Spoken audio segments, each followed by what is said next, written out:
Area 101. 101 is the one. Sir, can you also have the headquarters of the ID for the new recruits there? Down at the Boston Common. You gotta take a walk around. Check out the scenery. Have a protest going up by the State House. Area 102 transfer 10.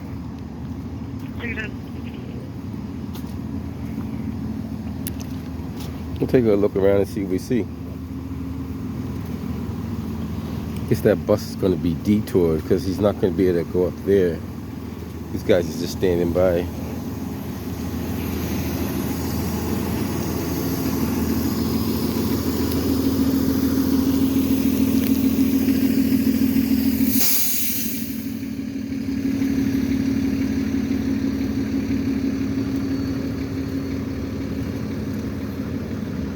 I don't think they cut south with the T. I told them they're going to detour that, but they should have planned that ahead of time. But let's see how that works out. They might open it up. Charlie 421, clear with code 10, please. 310. Get a motorcycle squad over there.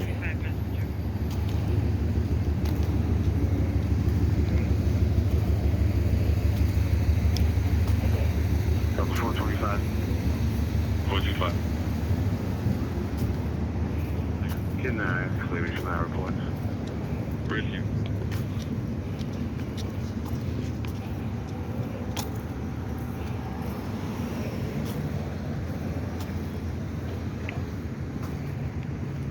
Probably the emptiest you'll see Beacon Street.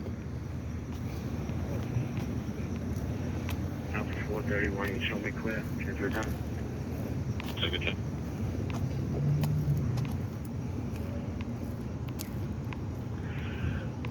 Alpha 436. Okay. These guys are standing by too, just hanging out. Could I get an address check, please, in the name of that store company? The restaurant's called Big N. Where you want to walk in with our unit? Big N, got it.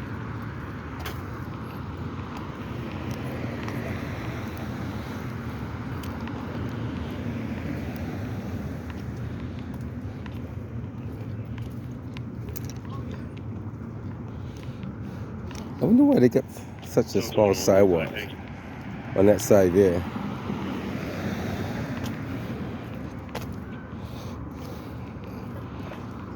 If you look at it, it's not even the minimum width of sidewalk. So I don't know how they got away with putting a sidewalk. Because somebody who was handicapped or disabled, or it'd be impassable. How would you get a wheelchair between there?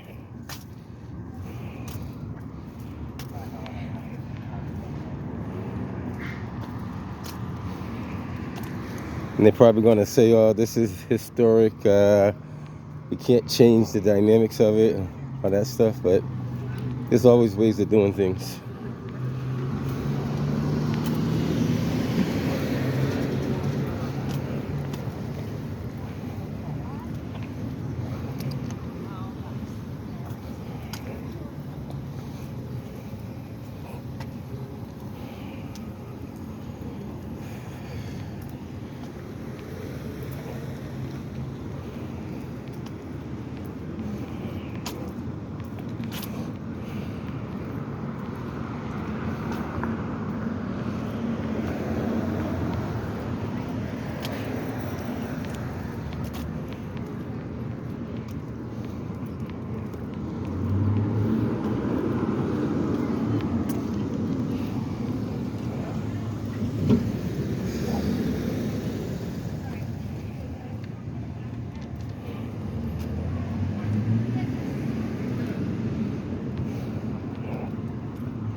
Hey, Mayor Wu spent a lot of money on bike lanes and whatnot.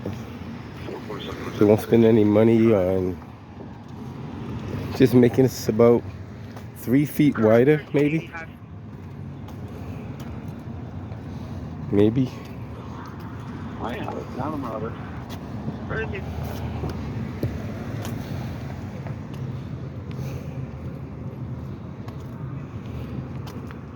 Harry 202, we demand to clear. We're taking the right on the damage. Where is it? Right into Cambridge.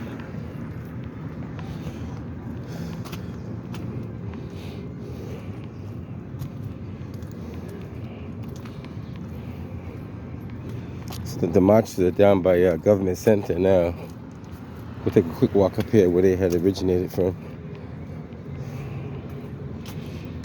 If you like ice skating,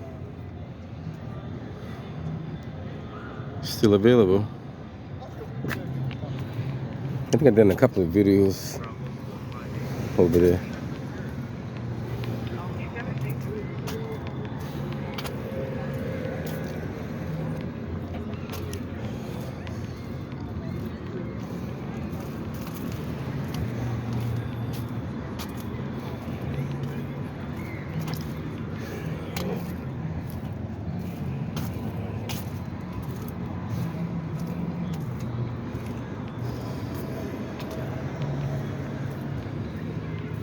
It's a good way to get your steps in.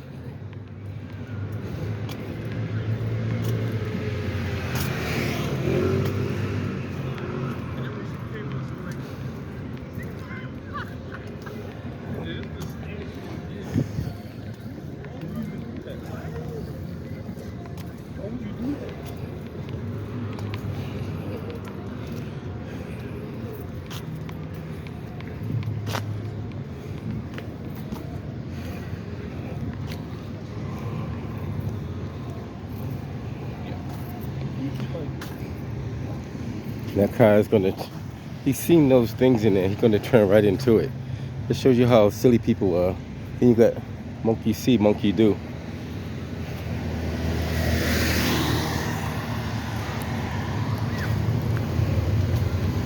Interesting how people don't use the ability to see to guide them. Learning process. In Rhode Island, they have some of the worst drivers out there, by the way.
That last synagogue.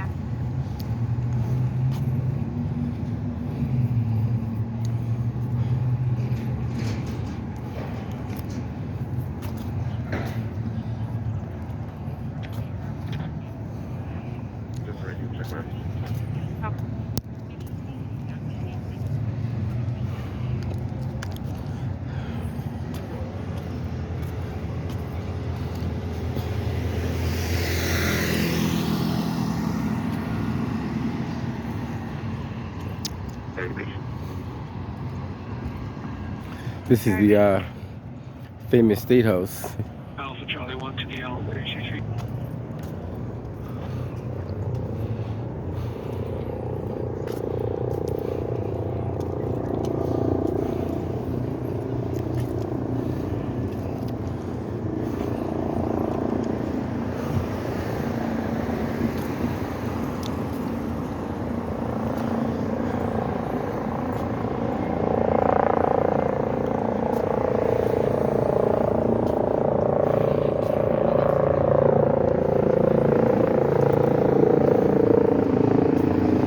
you doing today?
They're not, they're not paying attention, man.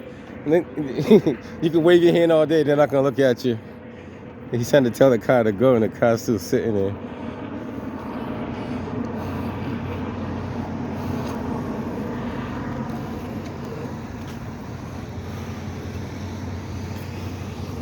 Wait. Always pay attention to these drivers, because a lot of these guys cannot drive. So don't look at the crosswalk. Look at the driver himself. See that? He wasn't gonna stop. And now I'm not gonna jump in front of him to find out if he is or not either.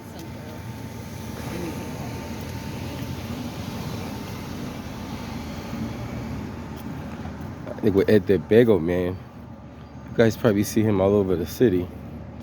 I think last time I spoke to him, he said he's doing it over 25, 30 years. He goes around, he gives out food to the much needed people. He's at the Boston Common, he's down by Copley. Sometimes you see him down by the Prudential. He's different places, he's all over the place. Doing a great job out there. I'm not even sure if that, I call him Ed the Bagel Man. That might not even be his real name. Yeah, that's my new. So it's a very long.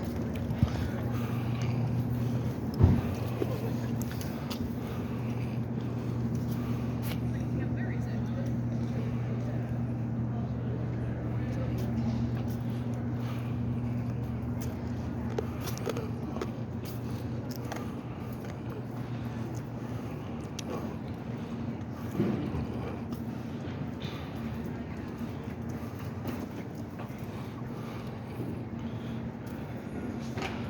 "21st Amendment." Gotta find out what the 21st Amendment is. 1933.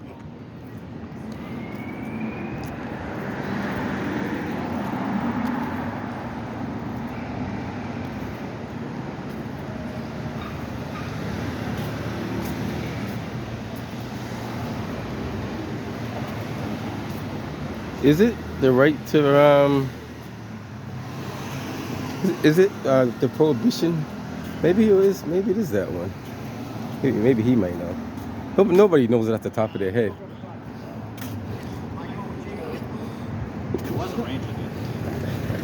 I got a silly question. Would you happen to know what the 21st Amendment is? Where it is? The 21st Amendment. No, but what is it though? Oh, it's the Prohibition. Prohibition, yeah. Prohibition. All right, gotcha. I kind of figured that when I saw that. All right, cool. So it is a prohibition. He says right over there. I said, no, where it's over there, but do you know what it is? And it is the Prohibition Act. Okay, learn something new every day. It helps to understand what you're looking at, and then also understand what you read.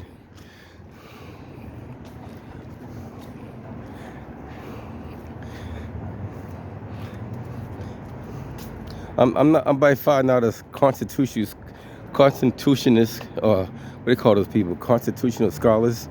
I don't know nothing about the Constitution as far as it goes, but I have seen it. I know there's a lot of important amendments in there, a lot of documents. Some of them kind of been revised over years. It's good to know about, though.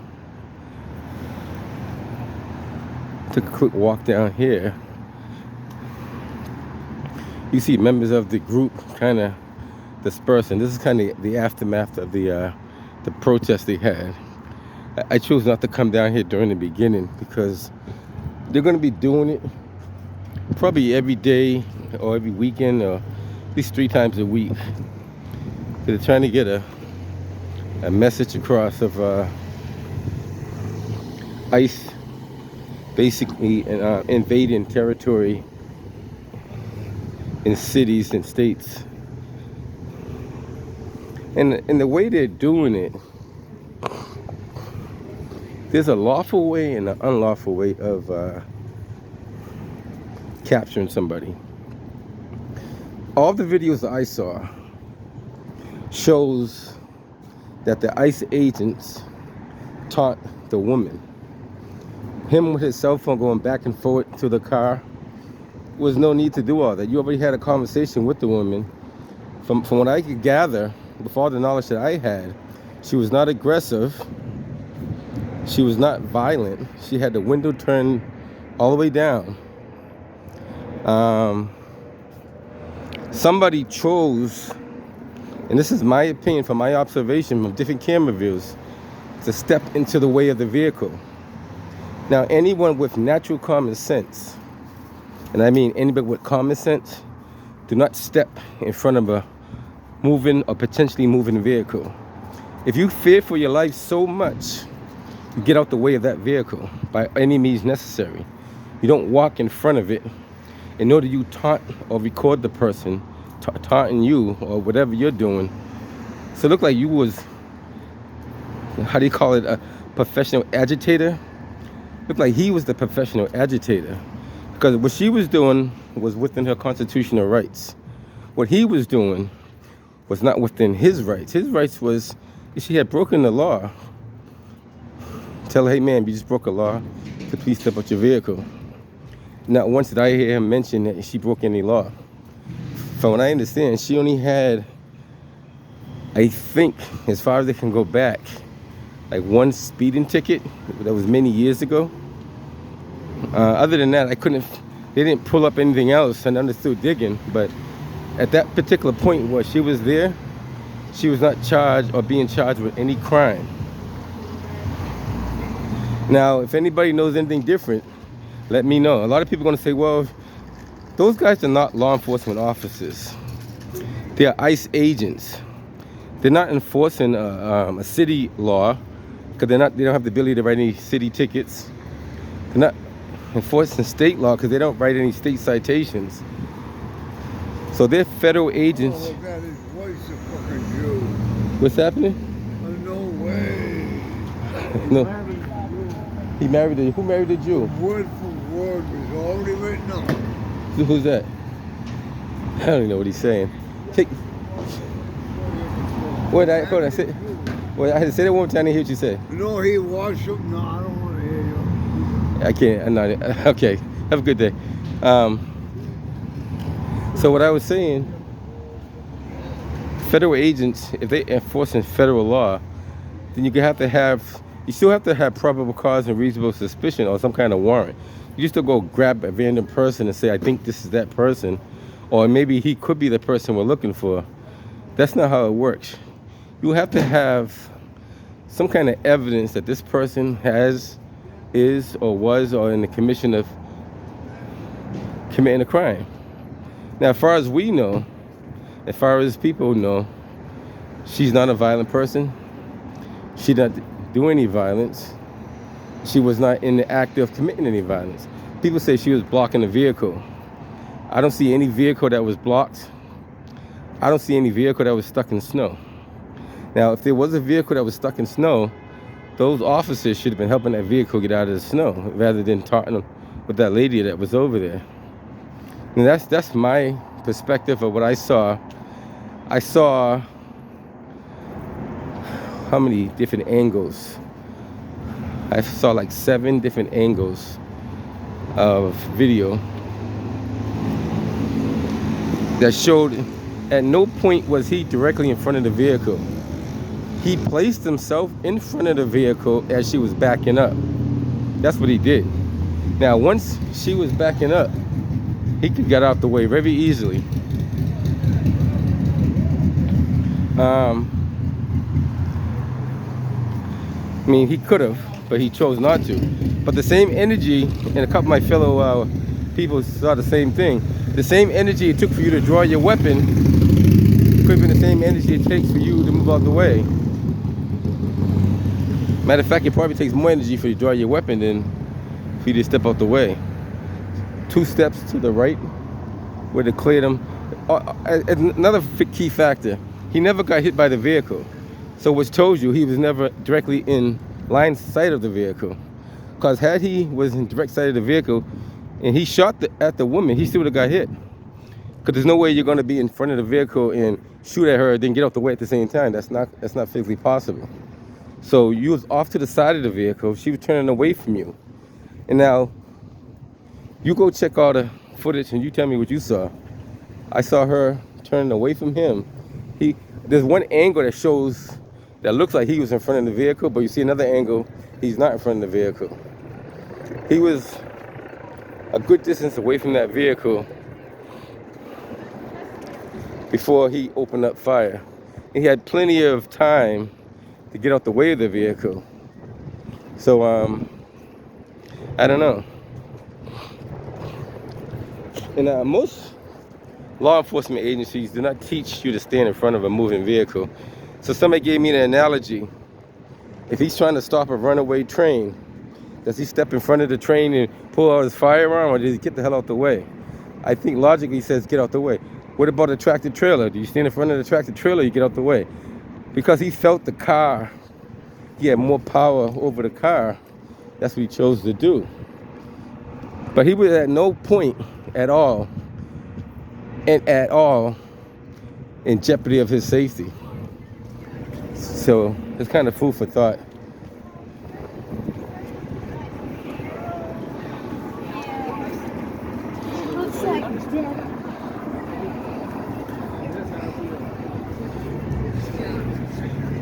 What's happening?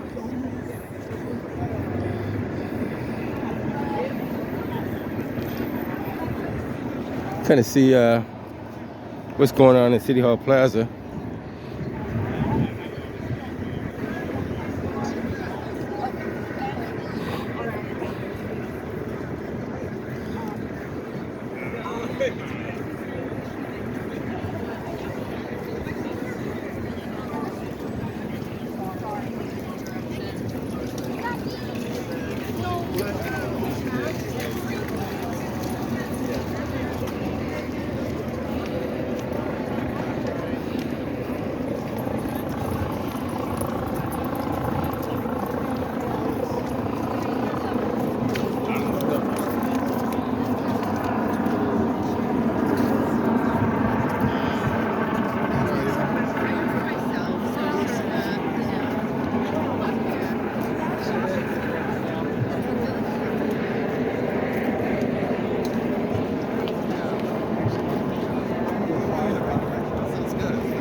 I'm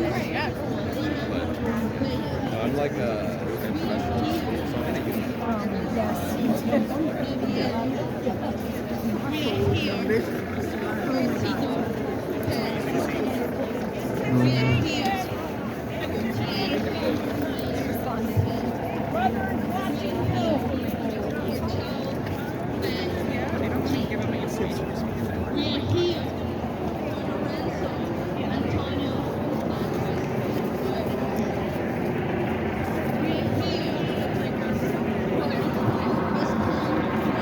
I'm trying to get all the messages that people are.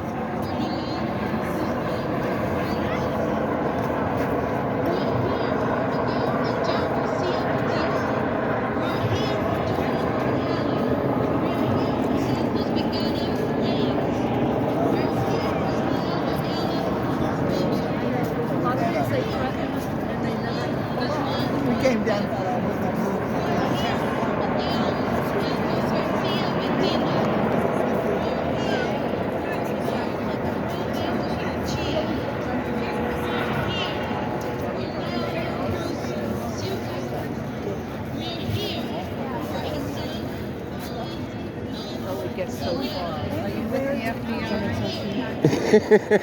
That's a good one. I like that one.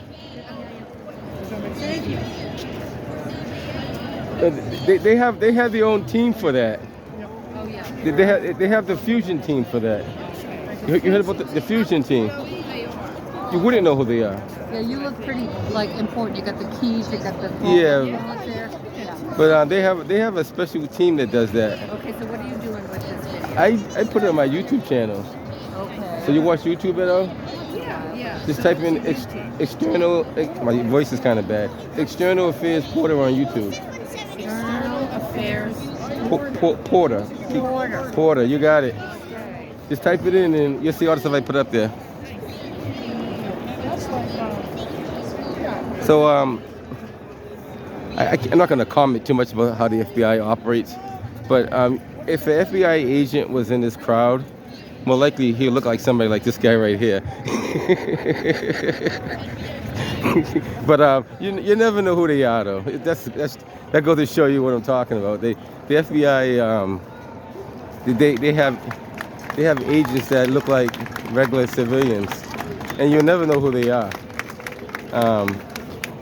Sometimes if you're real good, you could pick them out, because if you've been to different locations, you kind of see familiar faces, and you kind of put two and two together. But she got a sign she wants people to see.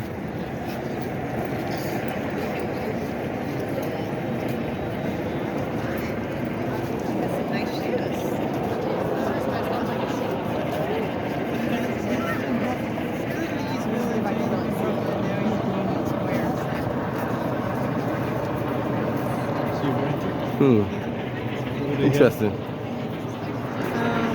But he's with two other people. Everybody's got a message to be delivered.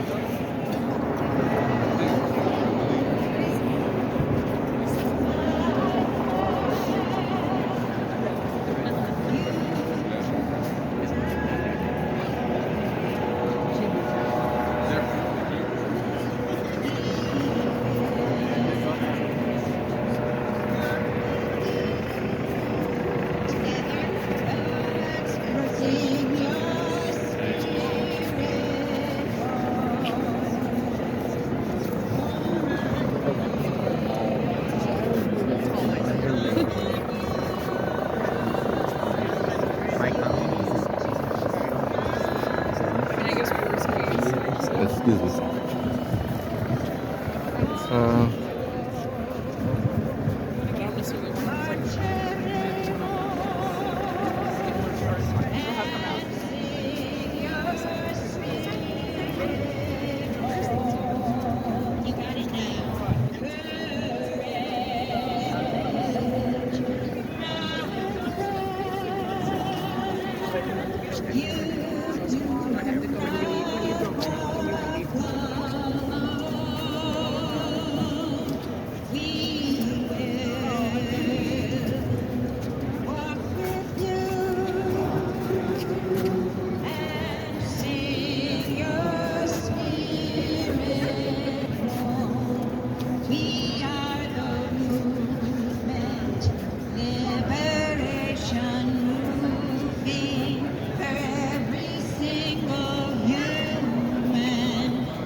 He had come to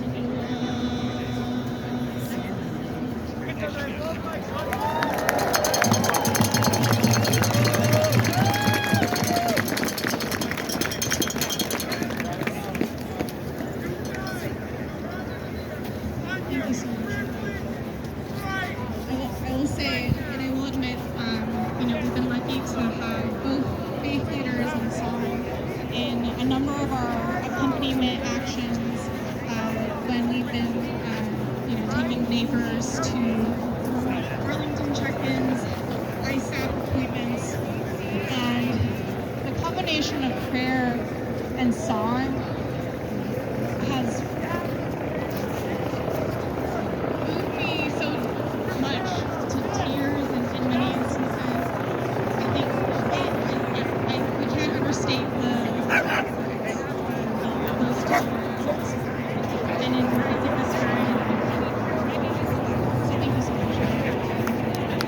Next up, we're going to hear from Dalida from Neighbor to Neighbor. Neighbor to Neighbor has been such a critical organization in holding up and building up the Lucy network from the ground up, and they have been an indispensable resource that has not backed down to fear and to intimidation that so many other organizations have been threatened with for standing up for immigrant rights. So give it up for Dalia.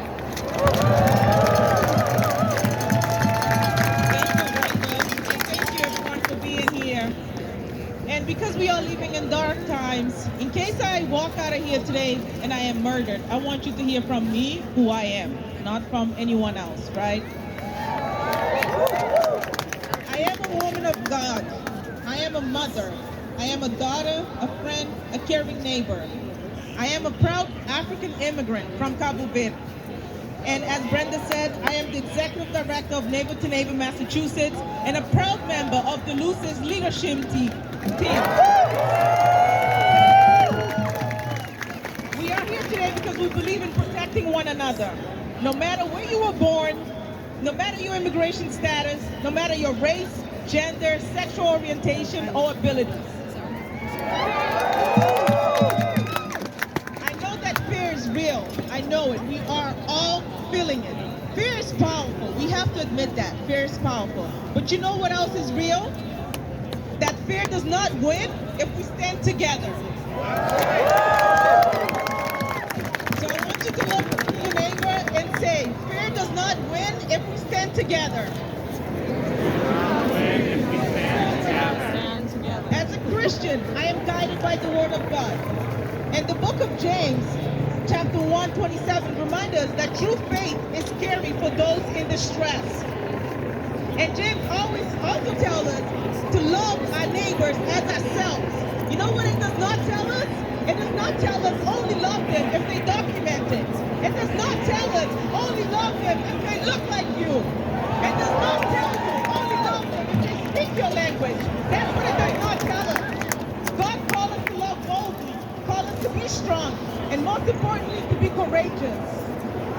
And that is exactly what we are doing today. That's what we have been doing, and that's what we will continue to do. We will be strong, courageous, and we will show up for our loved ones and for our communities. The murder of Renee and the loss of all the other beautiful souls in the hands of ICE agents has filled our communities with fear, anger, and pain. And guess what? There is space for that grief. There is space for that anger.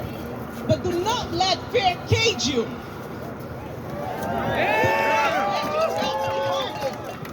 Because it is love, only the courage to love that will lead us out of these dark times.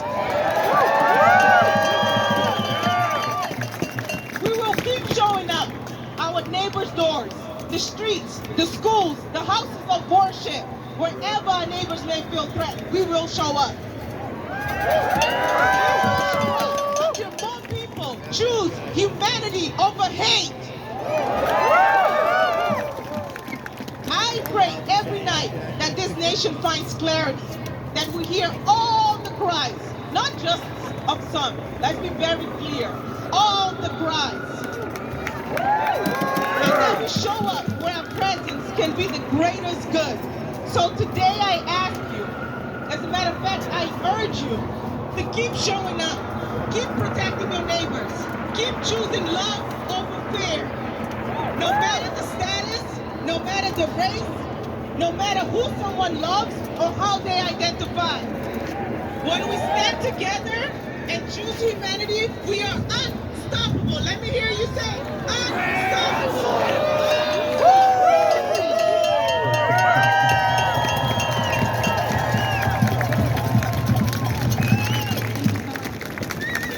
All right, we're going to hear from Caitlin, who is a Luce verifier and a hub lead in Metro West, and also an educator. Thank you so much.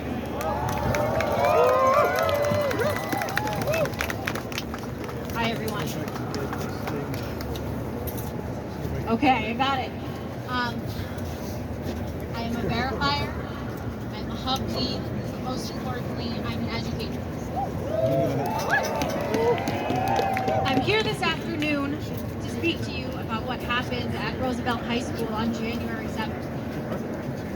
The same day Renee Good was murdered by ICE, a swarm of agents descended on Roosevelt High School during dismissal. Hundreds of students witnessed federal agents dragging and handcuffing two teachers. These students were subjected to chemical weapons being deployed on bystanders, some of whom were shot with pepper balls and pepper spray. In response to this attack, the Minneapolis Public School District closed all schools for the remainder of the week. For students and staff well-being and safety, that is 29,000 students who needed to stay home due to the real threat that their own government would target and terrorize their communities. This is an educator's worst nightmare, a parent's worst nightmare. But most importantly, this is something no child should be subjected to by their own federal government. In no world could I imagine that there would be a time where I needed to use my safety training for school shootings to protect our students from federal agents. But here we are. Every student who resides in this country has a right to a free and appropriate public education. A safe, free, and appropriate public education. I stand here in solidarity with the Minneapolis educators and students. And now I would like to speak directly to Massachusetts educators, school leaders, and the greater community. ICE is here, traumatizing our students and their families. In Massachusetts, ICE is staging operations from school parking lots, creating fear and uncertainty for staff and students. In Metro West, I staged an operation in a preschool parking lot. Mere yards away from children on a playground during recess. In Massachusetts, ICE has used children as ransom with the intent to tear families apart, using the promise of their safety to coerce parents to surrender themselves to ICE custody. In our community, 5 ICE agents chased a 13-year-old girl into her own apartment building, where she needed to retreat into the super's office so that she would not be questioned and potentially taken by ICE agents. In Massachusetts, ICE is profiling our driving age students, pulling them over and detaining them, subjecting them to brutality and trauma. In Massachusetts, ICE is targeting families at drop-off and pickup. Elementary school students have arrived at school in tears, shaken, because their parents were interrogated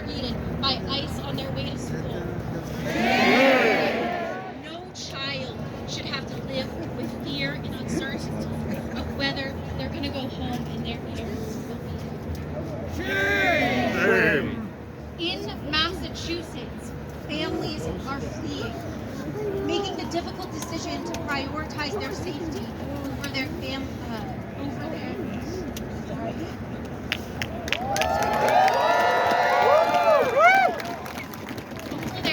being torn apart. Framingham has lost over 660 students because their families have fled. This is happening in our communities right now. I have a homework assignment for all of you. Everyone here listening, it's time to prepare. It is time to prepare to protect our children and our students.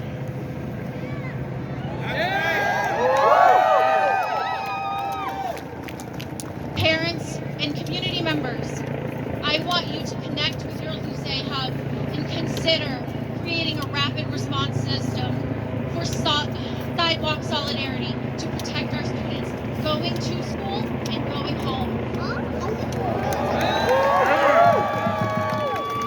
Educators, I want us to take a moment to think. How are we rising to this political moment? How will our students remember us? I want them to remember us as a united force that stood against fascism and protect all students. It's time to prepare, because who protects us? We protect us! Who protects us? We protect us! Thank you.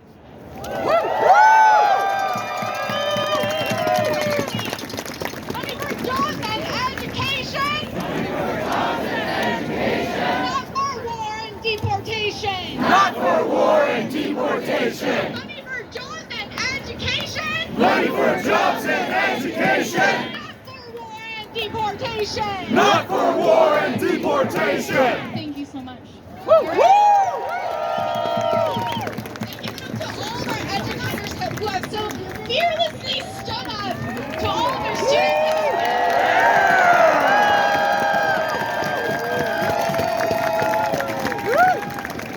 To all of the educators already so much. And right now they are fielding the trauma and impacts that this crisis, this assault on our communities is doing to our students and our families. And so I'm so proud. I'm so proud of Caitlin. I'm so proud of every educator who has stepped up and taken up this task and put themselves on the line.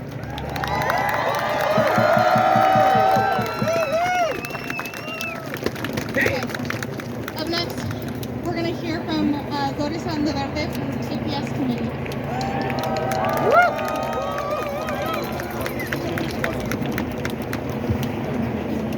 Hi everyone, thank you so much for doing this. My name is Doris Andeverde, I'm TPS holder from El Salvador, and I'm being here for almost 20 years. And I'm being organized the TPS holder across the country, not just here in Massachusetts. And I just want to speak out. Today we have a meeting with the TPS community. And for me it was painful to find out the TPS holder from Honduras passed away, because her TPS was terminated, and because her TPS was terminated, they terminate her social security and her insurance. And she was with cancer, and this time she was able to receive care. And I want to say her name, Nancy. She is present because this government is not just put gun on the head of persons they killing people when they terminate the protections of people. And thank you so much to Lucy to giving me the opportunity to speak up, because this is enough. This is enough. Our people is dying. And they say this is we just criminals, but it's not true. They even start killing US citizens. And believe me, when I decide to emigrate, I just looking for live my dream. And I was thinking, here is. But I found out, I was thinking just El Salvador is not respect the law. But I found out here, the law is not respect. And we have to fight it to keep the law. We have to fight it all together because we need dignity.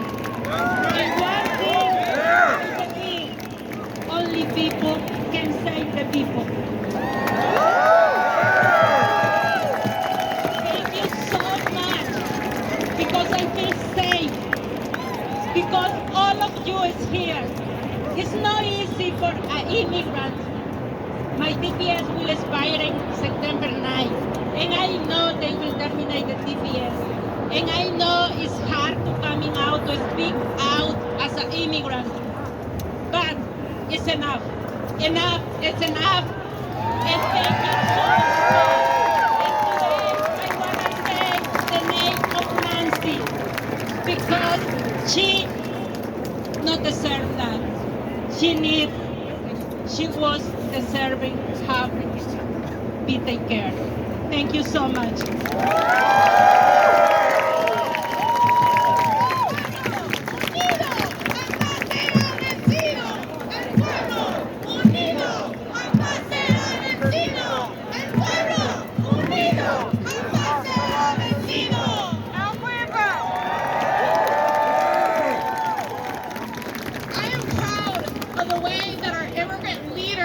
Are showing up in this movement, because this is not one where we are showing up for immigrants. We are showing up together. We are responsible for everyone's defense. This is something that we are all united in. And so I'm so happy to welcome Alex from Neighbors United for Better East Boston. He is a youth volunteer and is a community member in East Boston. And he's going to be supported by Eddie Cáceres as well.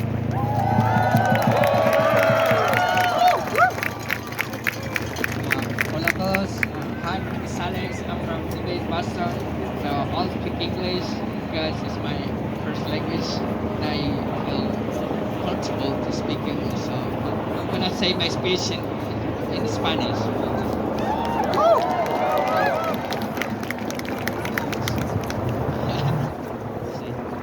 Como decía, mi nombre es Alex, yo soy parte de la comunidad de East Boston, soy parte de la organización Nube, Vecinos Unidos por un Mejor East Boston.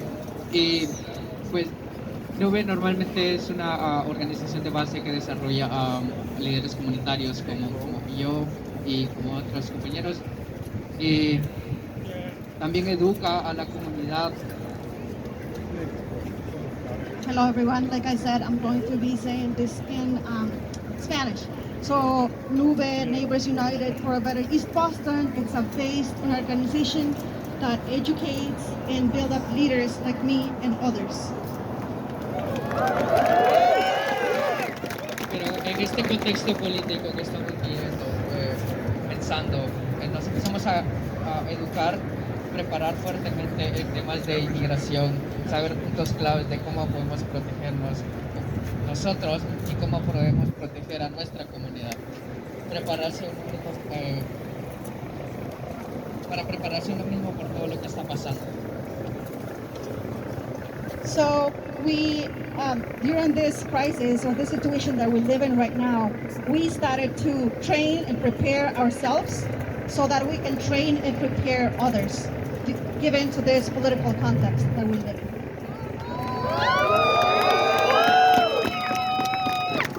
base de eso nos estamos entrenando y organizando como a iglesias y personas individuales de diferentes áreas de Massachusetts para protegerse ellos y sus familiares. Hemos preparado a personas que ya han sido detenidas por migración. Actualmente llevamos registro alrededor de 70 o 80 casos de migración de personas que nos han contactado para ayudar o porque les han detenido a su familia. So based on all of that, we have been training people in churches, individuals, in the different areas of Massachusetts, so they can protect themselves and their family members. We have prepared rapid response plans for folks who have been detained. Currently, we have helped about 70 to 80 cases of immigration.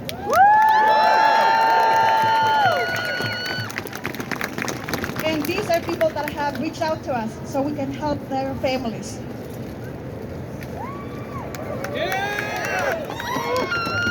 También reconocemos el rol de los aliados como UCE y otros grupos comunitarios, lo cual hemos sido miembros activos con ellos. Y los aliados tienen un rol importante, como pudimos ver el caso de un joven llamado Alejandro que fue detenido en la corte de East Boston y muchísimos más.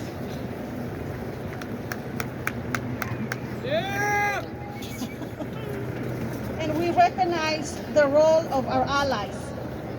They play an important role. And we saw this during an incident that happened to a young immigrant in East Boston. We reach out to our allies and others in the District Court of East Boston. Es algo que yo fui testigo y la directora de Nube informó inmediatamente a nuestros aliados y acudieron al llamado. This incident or this attack, I witnessed it myself. Also, the director of Nube witnessed this ICE attack. So she reached out to our allies and they showed up to that call.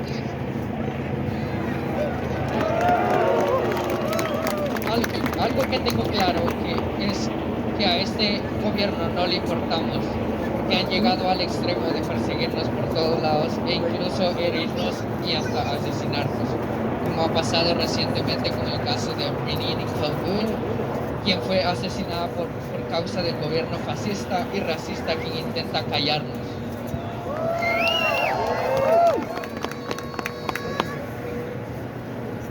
Something that's very clear to me, that we don't care, this government doesn't care about us, because it has gotten to the extreme of persecuting us and to physically hurt us and assassinate people like Rene Good, who was killed by this fascist, racist government who is trying to silence us.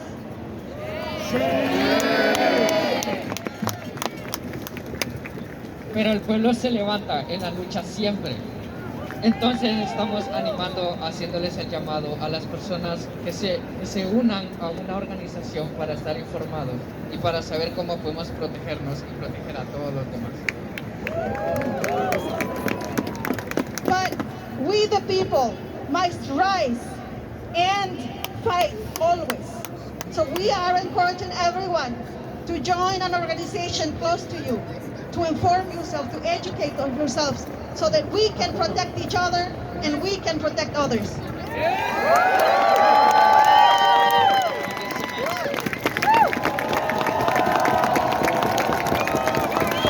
No borders, no nations. Stop the deportation. No borders, no nations. Stop the deportation. No borders, no nations. Stop the deportation. No borders, no nations. Stop the deportation. No borders, no nations. Stop the deportation. No borders, no nations. Stop the deportation. No borders, no nations. Stop the deportation. No borders, no nations. Stop the deportation.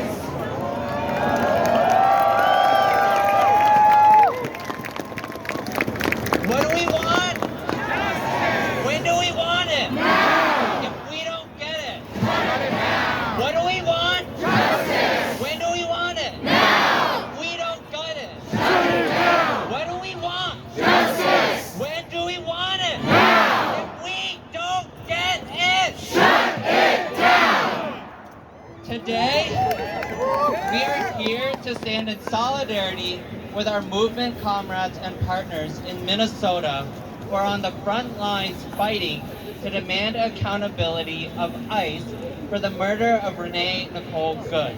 We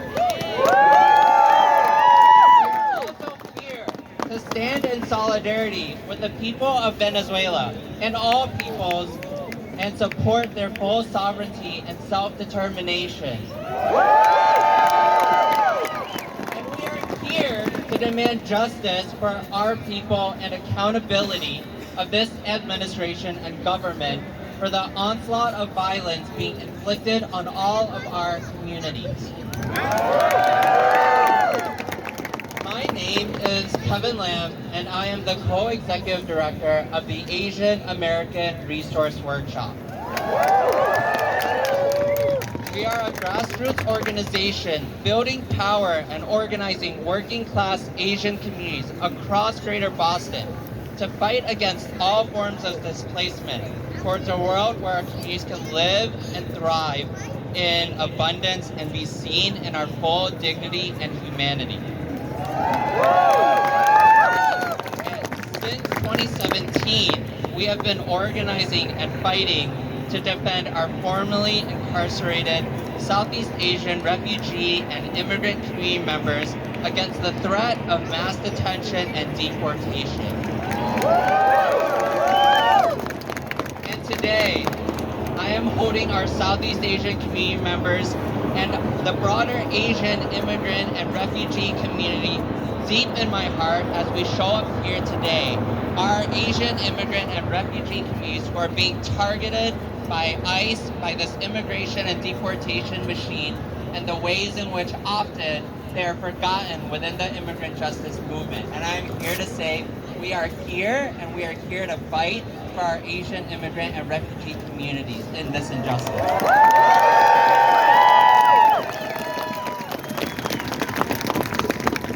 As one of the organizations on the front lines of a Southeast Asian anti-deportation movement to defend our people from deportation, and as a child of Southeast Asian refugees, we know all too well how the United States has used fear-mongering and labels of quote-unquote terrorism and dictatorship as excuses to invade and occupy other communities globally. Our Southeast Asian community experienced firsthand the devastation of military intervention in Cambodia, Laos, and Vietnam during the war in Southeast Asia that destabilized and displaced our people due to mass carpet bombings, chemical warfare, and war and genocide. And the same country that bombed, displaced, and killed our people is the very same country that resettled Southeast Asian refugees to the United States under a failed refugee resettlement program. And is the very country that is now deporting our people back to the countries that the U.S. has displaced us from over 50 years ago. We are continuing to witness history repeat itself, and how time and time again, the U.S. as it stands will always prioritize profit over people and fuel and resource the war machine and deportation machine. We are outraged and filled with grief, and yet not shocked or surprised by the tragic and violent murder of Renee Nicole Good and the countless others we have witnessed and experienced over this past year at the hands of ICE and this government. AirW, and many of you here now might have been at this very place a little bit over a year ago, where we organized and mobilized with our movement partners to demand that the Biden administration and our electeds at the state and local level take swift and immediate action to defend and protect our communities from criminalization and deportation, because we knew what was going to happen. We were back here in 2017 and again in 2024. because we knew that our communities who were deemed as quote-unquote criminals, quote-unquote terrorists, by both the Trump administration and past administrations, and even our mainstream media and our public, were going to dehumanize, demonize, scapegoat, and target our people. And that they, our Massachusetts electeds, and even our own movements and communities would sometimes buy into this messaging and dispose, forget, and leave our people behind.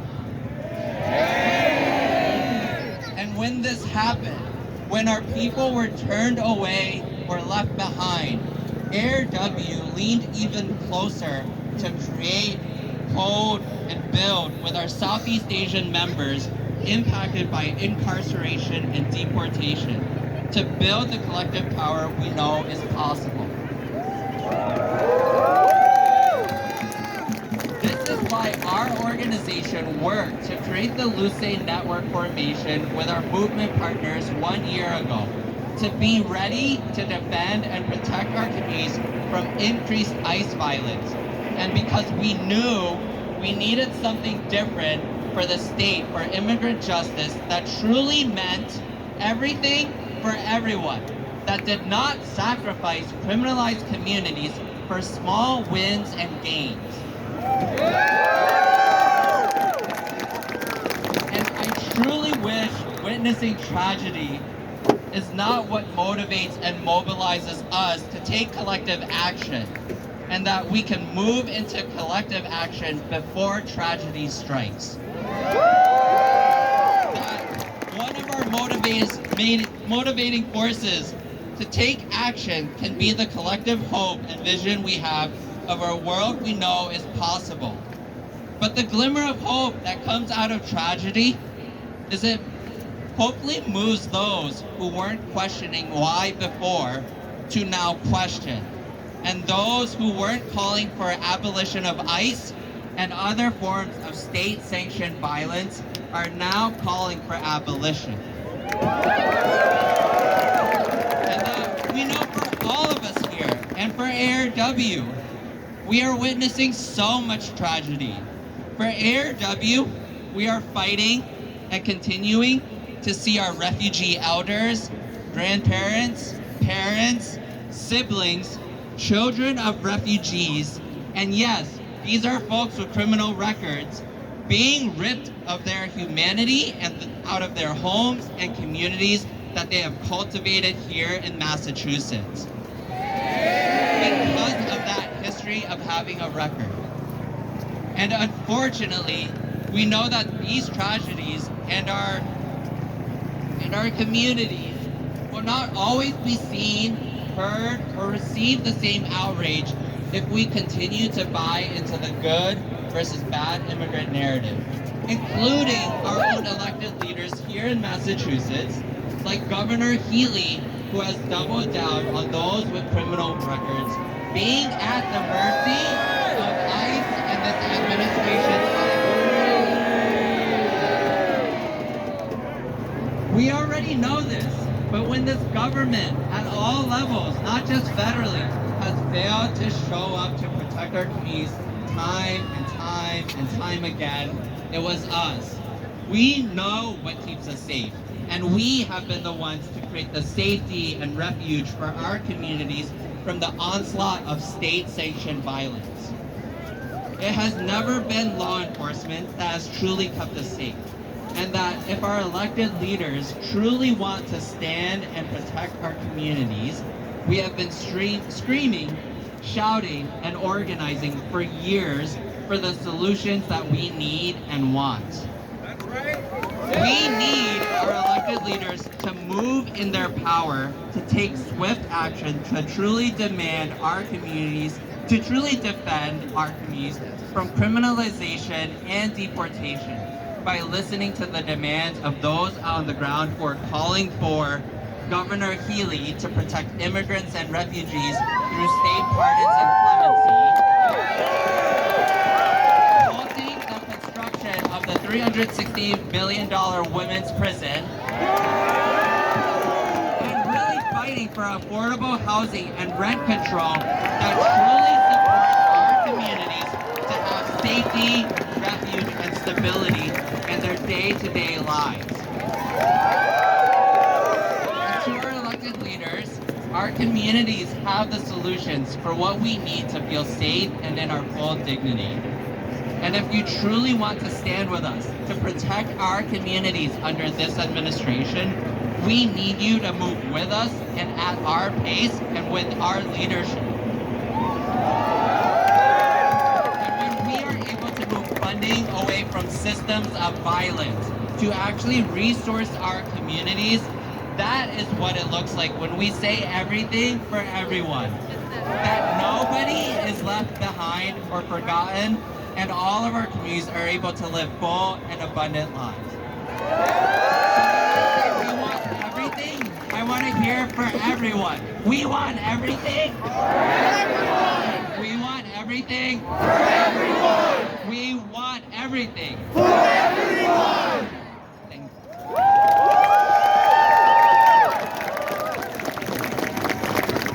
All right, we're gonna do one more chant. No ICE, no wall. Free our families, free them all. No ICE, No wall! Free our families, free them all! No ICE! No wall! Free our families, free them all! No ICE! No wall! Free our families, free them all! Thank you so much. Muslim Justice League.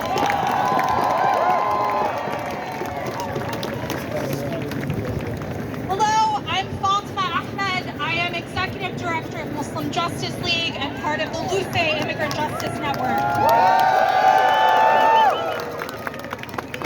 It's been 10 years of coming out here and talking about the same things, and I'm so tired of telling you this. In 2015, President Obama gave Tom Homan an award. Tom Homan worked for ICE under President Obama, and Obama said he deports people and he's really good at it.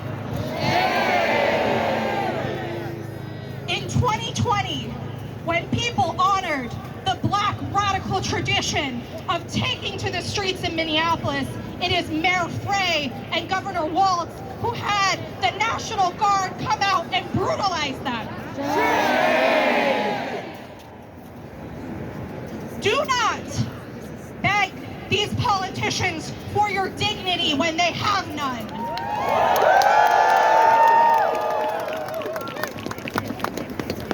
Please stop begging them. They consistently throw money at prisons, police, and the U.S. military. And when we talk about sending money to the Israeli military, know that that is an arm of the U.S. military.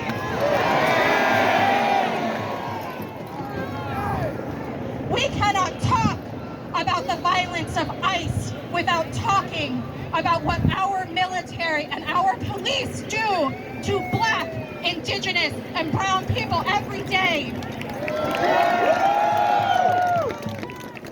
There is no corner of this earth untouched by the violence of the U.S. government.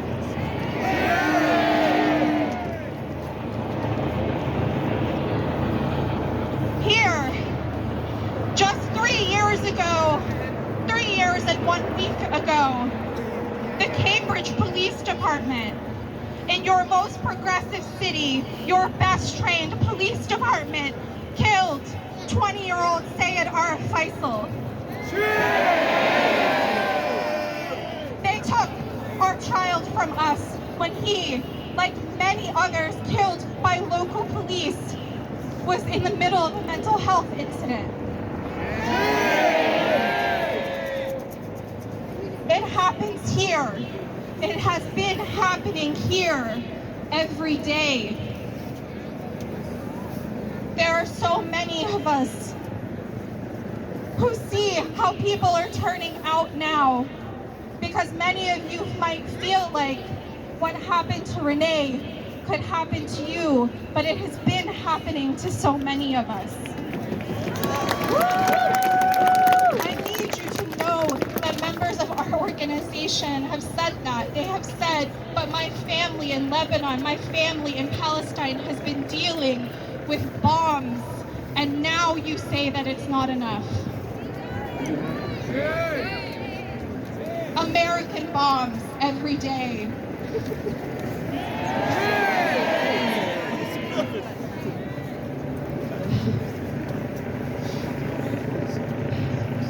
Just months ago, last year, Mayor Wu and Governor Healy applied for money from the Department of Homeland Security to continue having your local police departments work on immigration enforcement.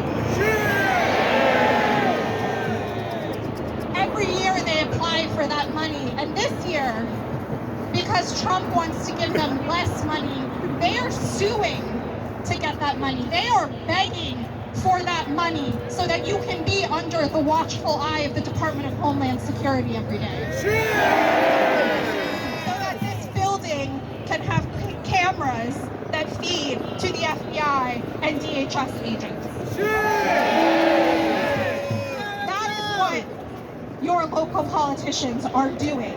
That is what your Massachusetts State Police Department and all of the police departments under the Boston Regional Intelligence Center, that is Boston, Brookline, Cambridge, Chelsea, Everett, Quincy, Revere, Somerville, and Winthrop, are begging for millions of dollars for you to be watched by federal agents. And just 1 month ago, here in this city, in South Bay Prison, prison guards murdered Jacoby Kenny.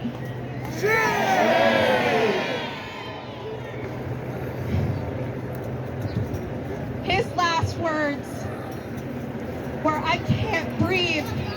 Please someone say a prayer for me."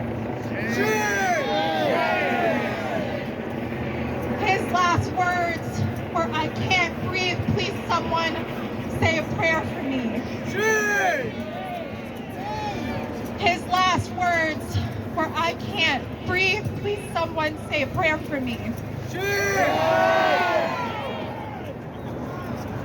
For me as a Muslim, to pray is to take action.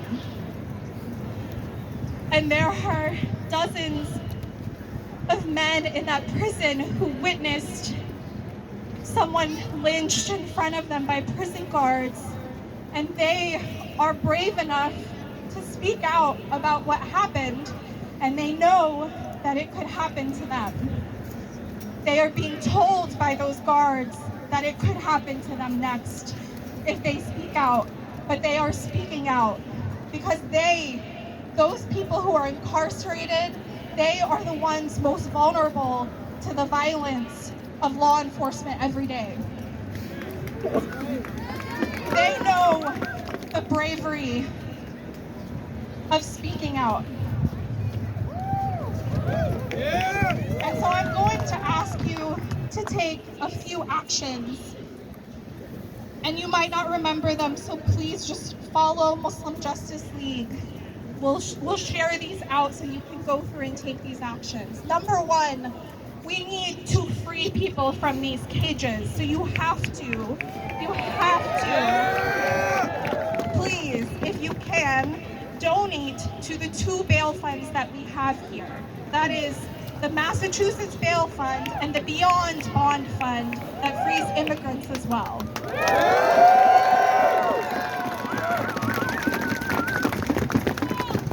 2, there is a whole toolkit for how you can take action to call for justice for Jacoby Kenny. And the easiest thing you can do is call Mayor Wu, who hasn't fucking said his name.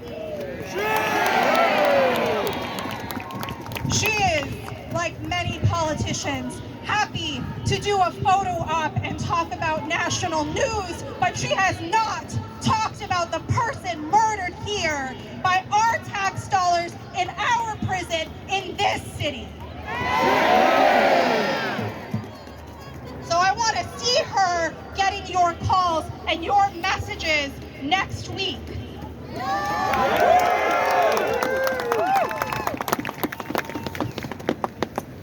All of us, whether you live in Boston, Cambridge, Williamstown, any part of Massachusetts, your police work with ICE and the FBI. There is no such thing as a sanctuary city.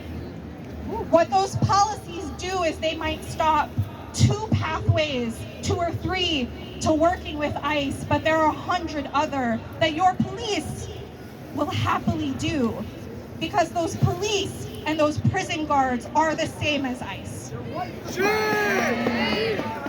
There is no difference. They are the same people who killed George Floyd. They are the same people who killed Shakobi Kenny. They are the same people who killed Sayed Faisal. They are the same people who tortured men in Guantanamo who are still there. They are the people who tortured Iraqis in Abu Ghraib, and they are the same as the Israeli occupation forces that bomb Palestinians every day. We cannot talk about one without the other, and we will not get free without all of that being taken down. So that third action is that I need you all to make those connections, to build that resistance, to build your bravery and your courage. And I cannot talk about courage without talking about what Palestinians have faced under our bombs, under our violence every day.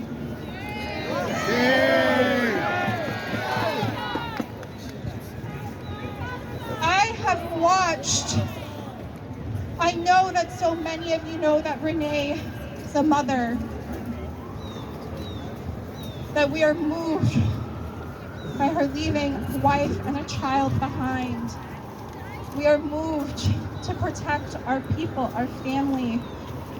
I have watched Palestinian parents collect the body parts of their children in bags under our bombs for years.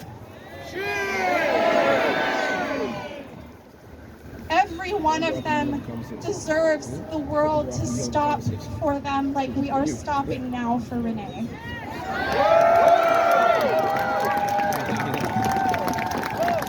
So please, every day, let that fuel you, because in 2020, truly, we came the closest to stopping the world for George Floyd.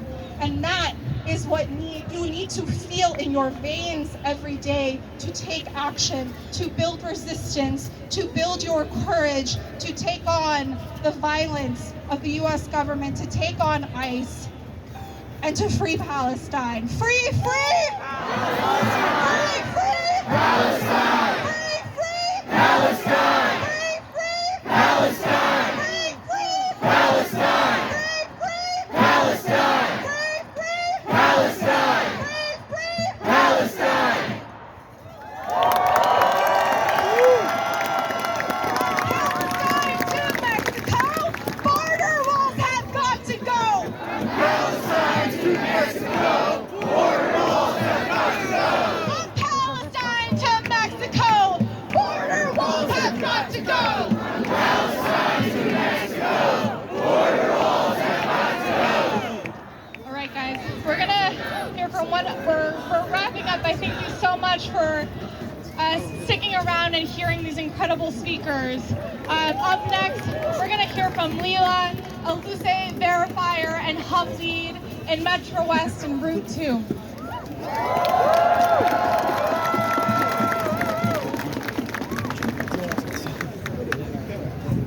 On June 2nd, I woke up to an urgent alert of ICE vehicles idling in my community in an apartment complex. By noon, I was in an apartment unknown to me, but one that I knew I needed to be in. I walked in and I saw a number of toddlers playing, with an elementary boy staring out of the window. The windows to the parking lot, exactly where his dad and his uncle had just been abducted. I introduced myself to him and said, "Puedo abrazarte? Can I give you a hug?" He quietly nodded, came, sat on my lap, and his body started shaking. The strength that he maintained to care for his siblings and cousins vanished, and he sobbed as I handed him his dad's hat. After a couple minutes, he thanked me for the hat, and he asked, "Is my dad coming back?" They were brothers whose names the deportation officers didn't even know. This came after federal agents descended upon our community the day before Mother's Day, leaving shattered glass from the window of the car that they smashed on the road, community members furious and traumatized, and family who didn't know how they were going to pay their bills. I wish it were not necessary to put our well-being on the line to keep our neighbors safer, but if we weren't organizing and if we weren't in our streets, what else would be happening to our people? Neither the Healy Driscoll administration nor the legislature are taking action with the urgency needed in this crisis. Kids would be left without adults, animals left in vehicles, and people disappeared without a trace.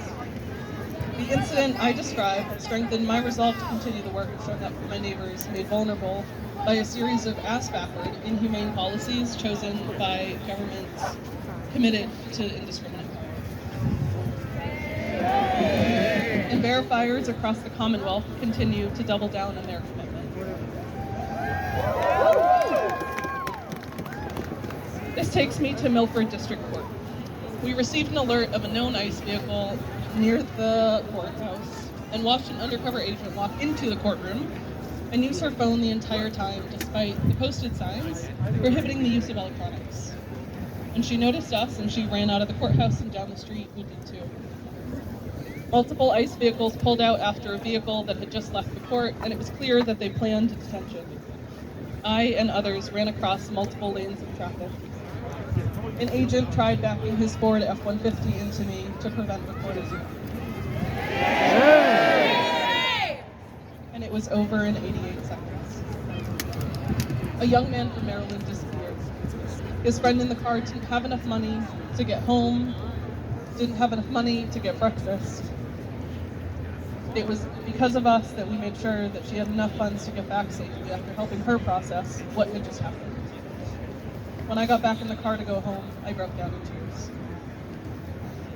Detentions will never get easier to witness. They will never be anything but inhumane and violent. The full force of the federal government is crushing our immigrant communities and anyone who dares to push back. Loose Day volunteers have been threatened with being shot by ICE agents. They have been cornered on dead-end streets, and they have been asked for their documents and intimidated daily. The incredible irony is that the federal government's excuse for the shooting of a Minnesota resident is quite literally what they attempted to do to me. And I am less safe because ICE agents make us less safe.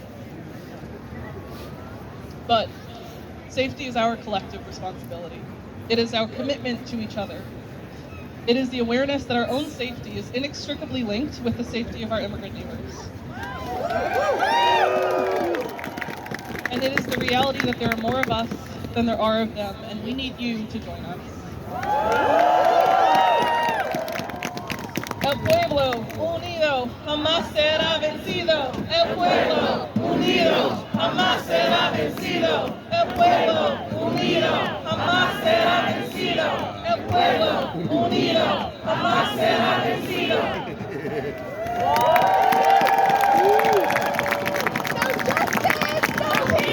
We want ICE off our streets! No justice, no peace! We want ICE off our streets! No justice, no peace! We want ICE off our streets! No justice, no peace! ICE had them everywhere!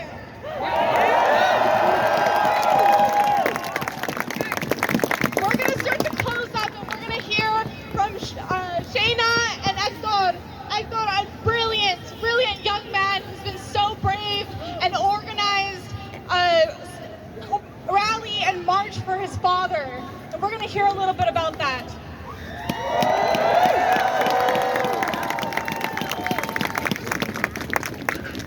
2025 sucked! I'm picking up phone calls from the Luce hotline, hearing that neighbors on my street were being kidnapped on their way to work. Someone in my family went to a Jeep festival and was detained and deported last year. Fuck that shit! Along with hundreds of people in front of an ICE office, watched someone beloved get kidnapped and detained by ICE agents.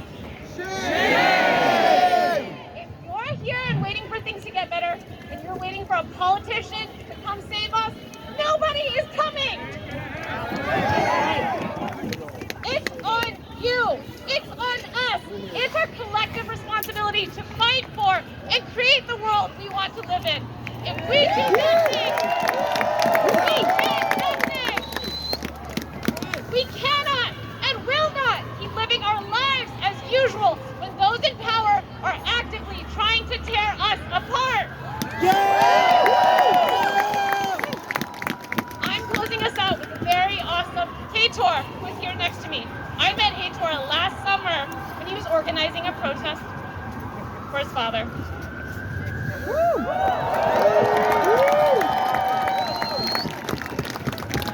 My name is Hator Soares, and I'm part of the community who has been affected by ICE directly.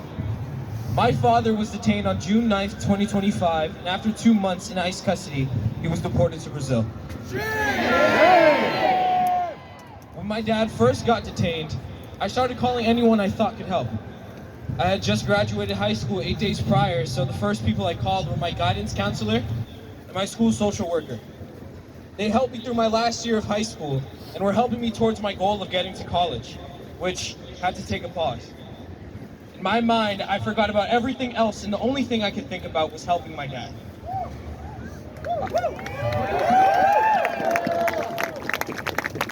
I eventually started a GoFundMe for my dad to pay for a lawyer and to hopefully save some money for my family. It was an idea that my mom didn't really like at first. My father hates asking for help. He sees it as a sign of weakness. But I set my foot down because I really thought it would help. And in return, I got more than I could ever ask for. I slowly started building this community of people that wanted to help me get justice for my dad.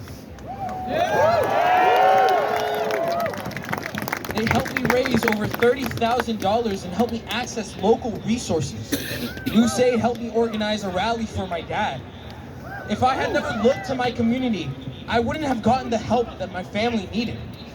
I put hope in the idea that the life my family lived in America meant something, and that someone out there could vouch for my dad and say that he was worth more than what this country was making him out to be. When every day more and more children are getting ripped out of the hands of their mothers and grandparents are getting body slammed onto the pavement, it is becoming increasingly obvious that we can't sit and wait for this to resolve itself. I'm joining Luce. When every day, we have to stand together. You can't just turn a blind eye anymore. Choosing to not be educated is the same as choosing to turn your back on your community. I advise everyone to hold Governor Healy accountable by asking her to cut all ties between local and state law enforcement and ICE. Stop city agreements between local law enforcement and DHS. Additionally, investigate the safety of the South Bay Correctional Facility. We have to end the immigration to incarceration pipeline. Incarceration is slavery. So we must also demand that there is not a new women's prison built in Massachusetts. Finally, we need to ask that Governor Healy sees the creation of a reparation fund for the families impacted by the ICE detainments. As much as they try to silence us, we still have power in our voices and in each other. We must keep fighting for Renee and for our neighbors who need us.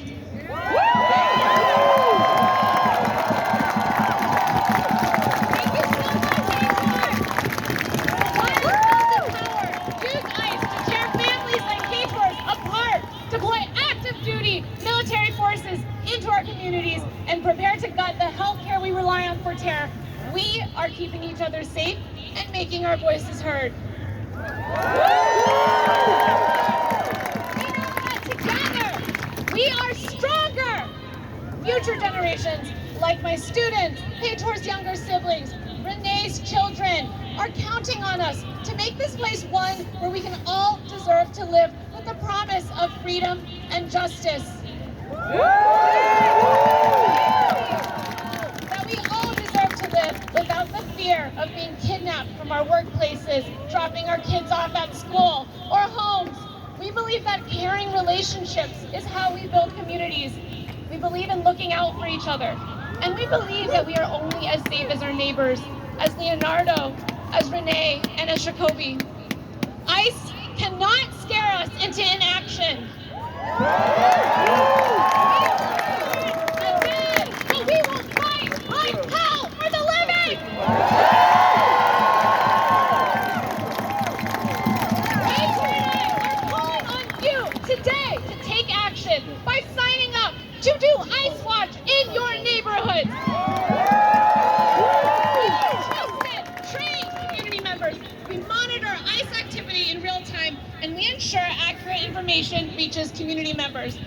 We will protect our communities together. Who's with us? Please save our hotline number. It is listed behind me, but I will read it out right now in English and in Portuguese. 617-370-5023.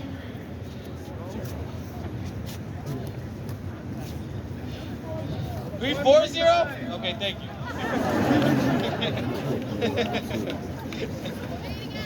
Say it one more time. Okay. 617-340. What? Did I mess it up? 617-370-5023.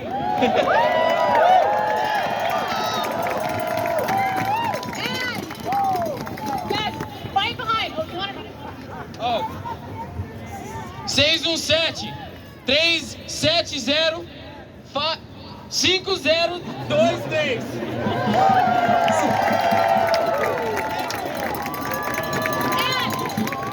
If you see anyone in a pink vest, you can scan your phone on their QR code to do ICE Watch today. You could do that right now. And if you did not bring your phone because of digital security or because phones are bad for you, take a flyer home.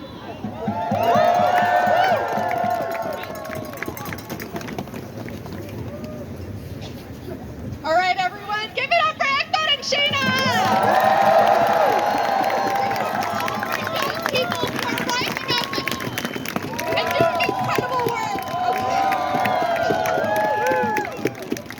And give it up for yourselves for being out here on the streets. We gotta keep being out here, okay? We gotta keep organizing. We gotta keep creating rapid response teams, talking to our neighbors, talking to our co-workers, activating our unions. This fight's not over. This fight's not over until we're all free. All right, we're gonna wrap up, and I just wanted to thank everyone once again. This has been incredible, and there's work to do. Please get home safe. If anyone needs any support and wants to accompaniment to the train station or your vehicle, please look for the vested people. Please look at the pink vest if you want more information about Luce and how to get plugged in. Please remember to donate to your local mutual aid fund and Luce local organization. Thank you so much, everyone.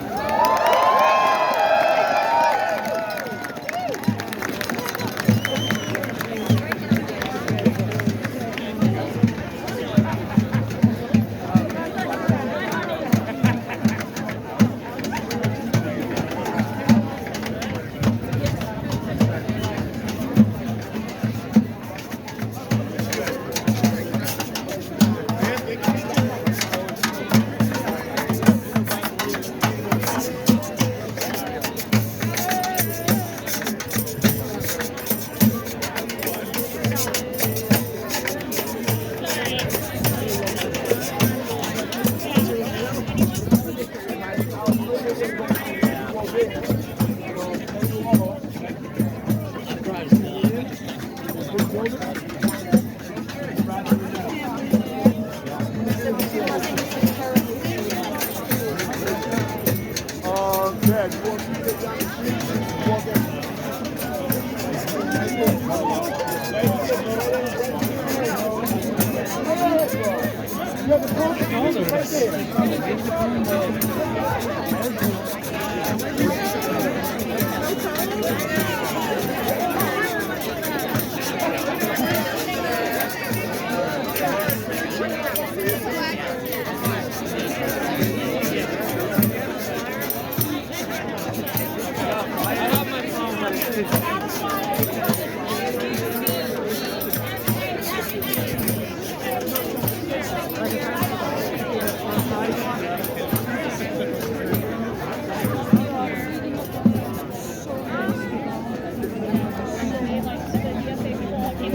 gotta find your day around that.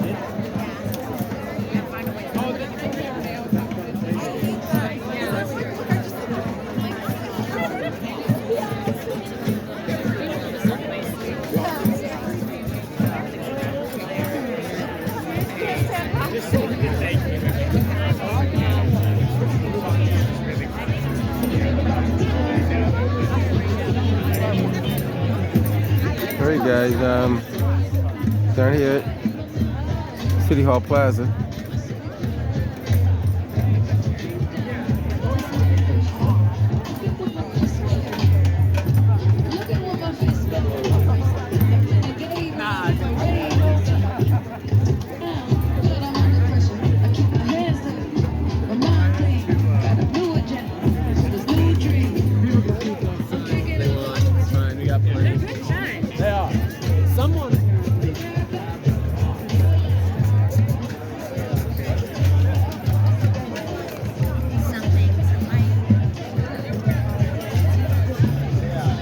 Yeah, it's a different PSA line.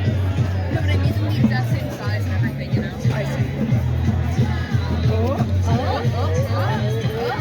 Hey! Let's go! Let's real fun, guys!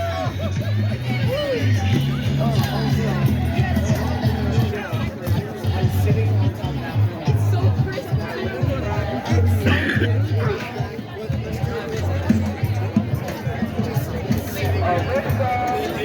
It's so crispy.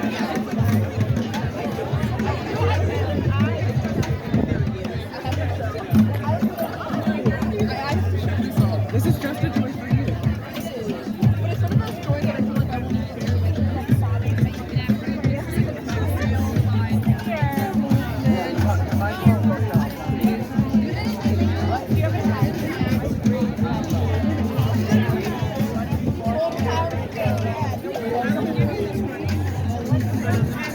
that beautiful picture.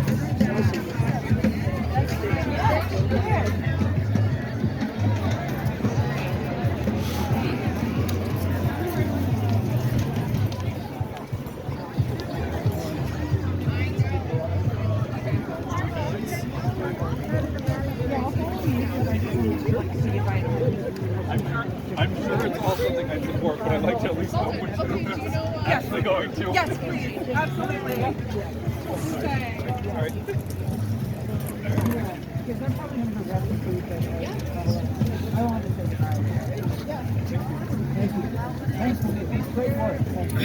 Thank you very much.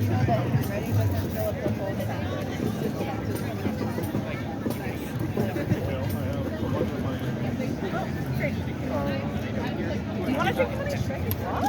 I have more.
left hand is your right hand.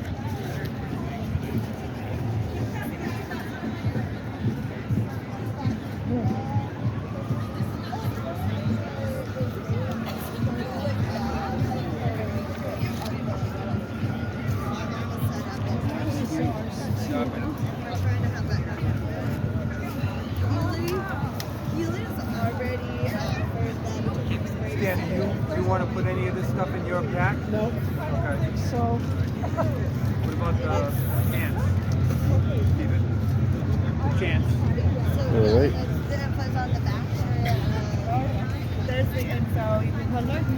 Hey guys, good to see what took place down at City Hall. Everybody's about to disperse and head out of here, but a